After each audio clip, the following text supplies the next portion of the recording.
Good day everyone. Ipakita lang natin yung pinadala ni Sir. Ayan, from Baguio. So, pinadala sa atin ito for repair. Ang naging problem ng unit is itong VFC or Umarex lower niya, yung frame niya, is accidentally daw is nailagay niya yung WE Glock slide. Of course, since hindi sila since compatible sila, papasok.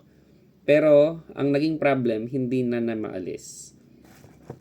So hindi maalis ni Sir yung Wii slide, Wii upper, kahit ibaba daw niya ito plus ganun niya. So ito kasi VFC na to. Na-repair na namin actually. Of course, hindi na natin ilalagay ito kasi ang hirap ng ginawa namin. Kinailangan namin siyang alisin na dapat hindi ma-damage yung mga railings or any parts ng lower niya.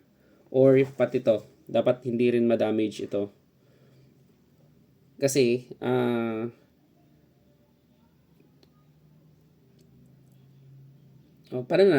paano natin masasabi na na-repair kung may na-damage, di ba?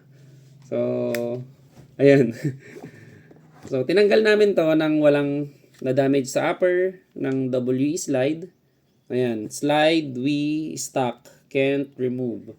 So, pati dito sa lower, wala rin na-damage. And then, ito yung upper ni Sir, pinadala rin niya. Ayan siya. So, working as good na. Wala lang tayong VFC Umarex na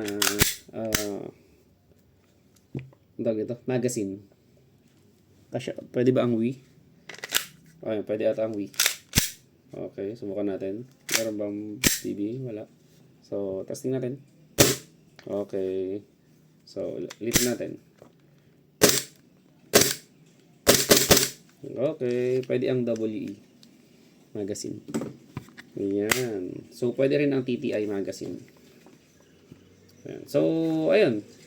Kung paano namin inalis nang walang nadadamage sa upper and lower frame, medyo matagal. Inabot din kami ng 30 minutes para ma-figure out. Pero naayos naman. Yan. Thank you very much, sir, for trusting GRRI Hobby. So, for repairs, padala nyo lang dito yung unit nyo via Flash or JNT. Nag-accept naman kami. And then, bago namin buksan yung parcel, binibideo namin yan. So, nagkataon lang na na-repair naman namin agad. Ito. At 30 minutes. Repair namin agad within 30 minutes. So, ayun. Tapos na yung problem ni sir.